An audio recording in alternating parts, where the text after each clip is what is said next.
আমি আজকে একটু কথা বলতে চাই রিক্সাওয়ালাদের উপরে। কারণ রিক্সাওয়ালা এদেরকে তো আমরা জোর করে আমরা বাইর করতে পারবো না। এরা তো কর্মসংস্থান করতো, কেউ কৃষি কাজ করতো, কেউ মিল ফ্যাক্টরিতে কাজ করতো। এরা বাধ্য হয়েছে, মিল ফ্যাক্টরি বন্ধ হয়ে গেছে, কৃষিকাজে তেমন একটা কাম কাজ নাই বলে ওরা ঢাকাতে আসছে। বিভিন্ন জেলাতে, বিভিন্ন ডিস্ট্রিক্টে, বিভিন্ন শহরে আজকে ওরা রিক্সা চালাচ্ছে। কেন চালাচ্ছে? পেটের দায়ে। এদিকে হোম মিনিস্টার বলতেছে, সাউদ্দিন সাহেব বলতেছে কোনো রিক্সা কোনো শহরে ঢুকতে দেওয়া যাবে না। আবার এইদিকে পরিবহন মন্ত্রী বলতেছে কোনো রিক্সা শহরে ঢুকতে দেওয়া যাবে না। আপনারা এই কথাগুলো বলার আগে আপনারা আগে চিন্তা ভাবনা করে কিন্তু আপনারা কথাগুলো বললেন। কিন্তু রিক্সাওয়ালাদেরকে তোলা কিন্তু এত সহজ না। এই যে আপনারা আগে পিছনের দিকে একটু যেতে হবে, সালাউদ্দিন সাহেব আর যে পরিবহন মন্ত্রী, আপনাকে একটু পিছনের দিকে আসতে হবে। কিন্তু এই যে ব্যাংকগুলা লুট হয়েছে, এই যে দেশটাকে সর্বনাশ করে রেখেছে লুটেরা। আমরা যারা মিল ফ্যাক্টরি আমরা চালাই, কারণ আমরা যখন এলসি ওপেন করছি 80 থেকে 82 টাকা ছিল ডলার। মালপত্র, মেশিনারিজ, মেটেরিয়াল সব আমরা নিয়ে আসছি মিল ফ্যাক্টরি, বড় বড় মিল ফ্যাক্টরি করার জন্য। কিন্তু আমাদের এই বিদেশি যে পেমেন্টটা করতে হয়েছে, এই বিদেশি পেমেন্টটা করতে হয়েছে আমাদেরকে 127 টাকা ডলার। এই জায়গায় 47 টাকা ব্যবধান হয়ে গেছে। এই 47 টাকার গ্যাপটা কি মিল ফ্যাক্টরিওয়ালারা কি লুট দিতে পারবে? এটা সম্ভব না। কারণ এই জায়গায় হাজার হাজার কোটি টাকা চলে গেছে মিল ফ্যাক্টরিওয়ালাদের। ওদের জমানো যত টাকা ছিল সব ওরা দিয়ে দিছে, কিন্তু ওদের হাতে কোনো টাকা নাই। মিল ফ্যাক্টরি চালানোর মতো কোনো টাকা নাই। আমি অনেক ফ্যাক্টরিওয়ালাদেরকে চিনি, যাদের ফ্যাক্টরিতে খুব আমার কাছের লোক, 3500 ওয়ার্কার ছিল, ওরা লে অফ করে আইছে, পুরো পেমেন্ট করে দেয়া। এরা হাতে চুরি দেয়া ঘরে বসে আছে। বাংলাদেশ ব্যাংক থেকে একটা নীতি হয়েছে যে 2% পেমেন্ট করলে ওটা রেগুলারাইজ করে দিবে। কিন্তু 2% পেমেন্ট করার পর রেগুলারাইজ করলে তো হবে না, সাথে এদেরকে ফ্যাক্টরি অনুযায়ী টাকা দিতে হবে। কারোর 50 কোটি টাকা লাগবে, কারোর 100 কোটি টাকা লাগবে, কারোর 150 কোটি টাকা লাগবে, কারোর 200 কোটি টাকা লাগবে। এদেরকে এই ফ্যাক্টরিগুলা যদি চালু করে, তাহলে এই রিক্সাওয়ালা, এই যে রিক্সাওয়ালারা দেখেন, এরা কিন্তু আবার ফ্যাক্টরিতে আবার ফিরে চলে যাবে। আমি যে বললাম যে আমার খুব কাছের লোক, 3500 ওয়ার্কার, ওই ওয়ার্কাররা সব রাস্তা নেমে গেছে। ওরা কিন্তু রিক্সা চালাচ্ছে। কিন্তু আপনি হোম মিনিস্টার সালাউদ্দিন সাহেব, আপনি বলতেছেন কোনো রিক্সা চলবে না শহরে, ভিআইপি রোডে কোথাও রিক্সা চলবে না। আপনি এই কথা কিভাবে বলেন?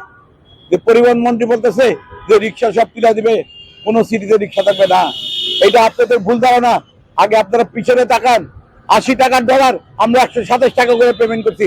আমাদের তো পায়ের নিচে মাটি নাই। আপনারা বাংলাদেশ ব্যাংক 2% করে এটাকে ছাড় দিছে, 2% আমরা জমা দিলাম। কিন্তু আমাদের ইনভেস্টমেন্ট টাকা, আমাদের তো ফ্যাক্টরি চালাতে তো টাকা লাগবে। কারোর 50 কোটি, কারোর 100 কোটি টাকা, কারোর 40 কোটি টাকা, কারোর 150 কোটি টাকা, কারোর 200 কোটি টাকা লাগবে। এই টাকাটা যদি যে ব্যাংকগুলো থেকে আমাদের যে প্রবলেমগুলো হয়েছে, প্রত্যেকটা ব্যাংকের ইনস্ট্রাকচার দিয়ে দেওয়া উচিত। কেউ 4টা ব্যাংকের সাথে, কেউ 5টা ব্যাংকের সাথে, কেউ 10টা ব্যাংকের সাথে করে এই ব্যাংকের ইনস্ট্রাকশন দিয়ে দেওয়া উচিত বাংলাদেশ ব্যাংক, যে তোমরা 20 কোটি, 30 কোটি, 50 কোটি, 100 কোটি টাকা দিয়ে এদেরকে সাহায্য করে এদেরকে আবার দাঁড়া করাই দাও। তাহলে দেখবেন এই রিক্সাওয়ালা কিন্তু কেউ থাকবে না। সব রিক্সাওয়ালা চলে যাবে মিল ফ্যাক্টরিতে, কিন্তু আর গার্বেজে চলে যাবে। তোমরা কি চাও বলো? আমরা যে কোনো কর্ম দেখ, আমরা ওইটাতে প্রস্তুত। কারণ আমরা তো হনার একটা খাওয়ান লাগবো স্যার। আমাদের বুঝা দেওয়া হোক। তুমি কি করতে আগে? আমি কামে চাকরি করতাম, মিতা গার্মেন্টসে। কোথায়? উত্তরবাড্ডা। কোথায়? উত্তরবাড্ডা, হ্যাঁ।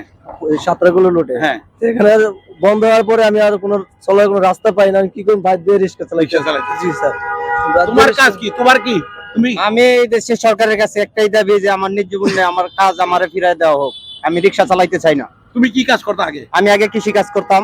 তুমি আসছো কেন ঢাকায়? আসছি আনপেডের দেয়, আসতে হয়েছে। কাজ কাম নাই, দেশে মিল ফ্যাক্টরি বন্ধ, হন কাজ তো করতে হবে। আমার পেটের দেয় আমার আসতে হয়েছে। আমার তো আব্বু আম্মা আছে, আমার তো পয়কুলাপান আছে, তাদেরকে তো খাওয়া দিতে হবে। রিক্সাওয়ালাদের মুখ থেকে আপনারা কথাগুলো শুনেন। কোনো লাইন পাই না, রাস্তা পাই না, ওই পেটের দেয় শহরে আইছি। আমরা সরকারের কাছে একটাই দাবি, আমরা রিক্সাওয়ালা হয়ে থাকতে চাই না। আমাদের কাজ দেন, আমরা কাজ করতে প্রস্তুত। বুঝতে পারে কি কষ্ট। আমি অনেক বছর ধরে আমি সরকারকে অনেক ভাবে বলে আসতেছি, আমার কথা একটাই, শুধু ঢাকা ভিত্তিক, শহর ভিত্তিক মিল ফ্যাক্টরি করলে হবে না। আমি বারবার বলতেছি, রংপুর, দিনাজপুর, পঞ্চগড়, যশোর, কুষ্টিয়া, বগুড়া, খুলনা, এই মিল ফ্যাক্টরি গুলাকে ঢাকার থেকে সরাই নিয়ে যাওয়া উচিত। ঢাকা কেন, শহর ভিত্তিক যতগুলো ফ্যাক্টরি আছে সবগুলো মানে সরাই নিয়ে যাওয়া উচিত। At the rate of interest 5%। 4-5% ইন্টারেস্টে এগুলাকে সরাই নিয়ে দিতে হবে।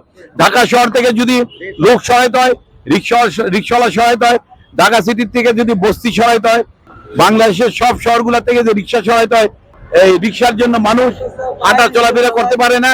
ইলেকট্রিক রিক্সা আছে, পায়ে রিক্সা আছে, এদের জন্য মানুষ হাঁটা চলাফেরা করতে পারে না কোনো শহরে না, শুধু ঢাকা না, কোনো শহরে না। আপনি কুমিল্লা যায় দেখেন, কুমিল্লা গাড়ি চালানো যায় না, হাঁটা যায় না, চলা যায় না, এত ইলেকট্রিক রিক্সা হয়ে গেছে যে চলা যায় না। আমার অনুরোধ সরকারের কাছে, আপনারা পঞ্চগড়ে 10টা ফ্যাক্টরি করেন। পঞ্চগড়ে যদি আপনারা 10টা ফ্যাক্টরি করেন, 10টা ফ্যাক্টরিতে 10 দুগুণে 20,000 করে হলে 20,000 ওয়ার্কার চলে যাবে। ওরা ঢাকা বা শহরের ব্যক্তি যারা চলে গেল, 20,000-এর সাথে আপনার ওদের পরিবারে ধরেন আরো 4-5 করে আছে, 10টা ফ্যাক্টরিতে 1 লক্ষ লোক যাবে। কিন্তু আপনি যদি 50টা ফ্যাক্টরি করেন তাহলে 5 লাখ লোক যাবে।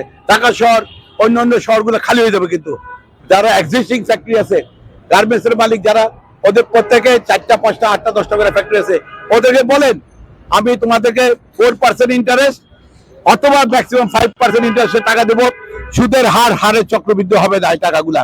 আমরা তোমাদেরকে টাকা দেবো, তোমরা ওখানে যায় করো, তোমরা ওই ফ্যাক্টরিতে, তোমরা ওই জায়গায় ফ্যাক্টরি করো, আমরা তোমাদেরকে 4% ইন্টারেস্টে টাকা দিব। এই কথাগুলা মন থেকে আসে না, সরকারের মন থেকে আসে না এগুলা। আমরা ব্যবসায়ীরা বুঝতে, আপনারা কেন বোঝেন না? সরকারের লোক আপনারা এয়ার কন্ডিশন রুমে বসে বসে হ্যারাম দেখান, আপনারা নামেন না রাস্তায়, নইলে মিল ফ্যাক্টরির দায়িত্ব নেন। আপনারা সরকারি লোক, আপনারা মিল ফ্যাক্টরির দায়িত্ব নেন। অফিসের রুমে বসে, এয়ার কন্ডিশন রুমে বসে বসে হ্যারাম দেখান। হ্যাঁ, মিল ফ্যাক্টরি একটা করে দেখেন না, রাতের ঘুম হারাম হয়ে যাবো। কিন্তু আমরা মিল ফ্যাক্টরি করছি, আমরা জানি 24 ঘন্টা আমাদের শ্রম দিতে হয়েছে। এই জায়গায় এমনি আসি নাই 48 ঘন্টা 72 ঘন্টা, আমরা বুঝি নাই রাত গেছে কখন, দিন গেছে কখন। ওই পরিশ্রম করে কিন্তু আমরা এই জায়গায় আসছি। কিন্তু আজকে দেন লক্ষ লক্ষ লোকের আমরা কর্মসংস্থান করছি। আমি 1980-তে গার্মেন্টস করছি, আমি 1977-এ আমি ম্যান পাওয়ার এক্সপোর্ট করছি, আমি হাজার হাজার লোক আমি কুয়েতে পাঠাইছি। আমি আজকে রেমিটেন্স যোদ্ধা কারা? আমি পাঠাইছি বলে আজকে রেমিটেন্স যোদ্ধা। আমি 1980-তে গার্মেন্টস করছি বলে আজকে দেন কোটি কোটি লোকের জায়গায় কর্মসংস্থান করে খাইতেছে। রেমিটেন্স যোদ্ধারা চায় 6.5 লক্ষ লোক, 6.5 কোটি লোক বাংলাদেশে।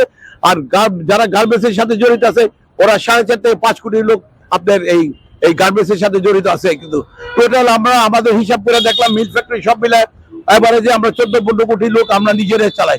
সরকার আর কয়টা লোককে চালায়? সরকার কয়টা লোককে চালায়? সরকার কি করে? ওই কাগজের জন্য, পারমিশনের জন্য, একটা পারমিশন দিলে 27-28টা ডিপার্টমেন্টে ঘুরতে হয়।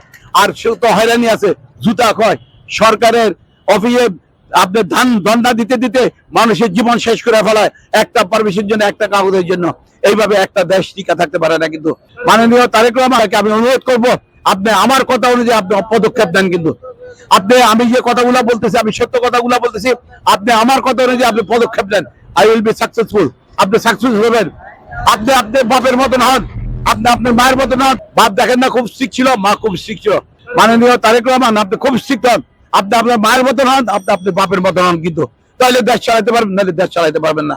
এই যে চারিদিকে দেখেন দুর্নীতিবাজ, যেদিকে হাত দিবেন সেদিকে দুর্নীতি, যেদিকে হাত দিবেন ওদিকে ঘুষখোর দুর্নীতিবাজরা এই দেশটাকে শেষ করে দিল। কিন্তু কিছু সংখ্যক লোক, 20 কোটি লোকের ভিতরে কিছু সংখ্যক লোক এই দেশটাকে শেষ করে দিল। কিন্তু দেশটা এরকম ছিল না। কিন্তু আমরা 70 বছর কাটে আসছি না, 71 আমরা যুদ্ধের সাথে জড়িত ছিলাম না? আমরা জানি না দেশ কিভাবে স্বাধীন হয়েছে, দেশকে আমরা কিভাবে নিয়ে আসছি। আজকে ম্যান পাওয়ারের ব্যবসা করছি, হাজার হাজার লোক পাঠাইছি থেকে, বিদেশ থেকে রেমিটেন্স আসে, রেমিটেন্স যোদ্ধা বলে এদেরকে।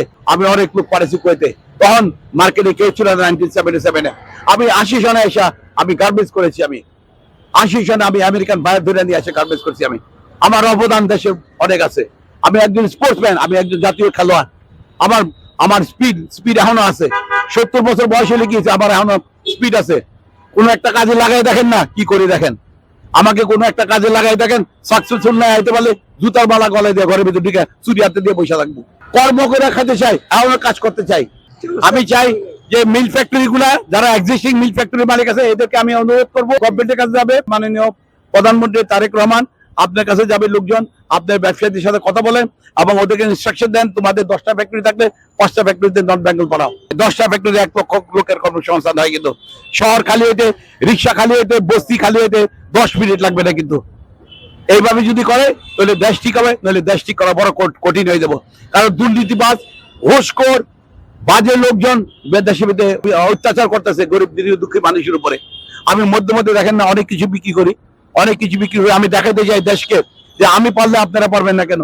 70 বছর বয়স আমার লোক, আমার বয়স, আমি পারলে আপনারা কেন পারবেন না? আমার মতন আপনারা সবাই আগে আসেন। আমি দেশকে দিতে চাই, আপনার দেশ থেকে নিতে আসি নাই কিন্তু। থ্যাংক ইউ, খুদা হাফেজ, আসসালামু আলাইকুম।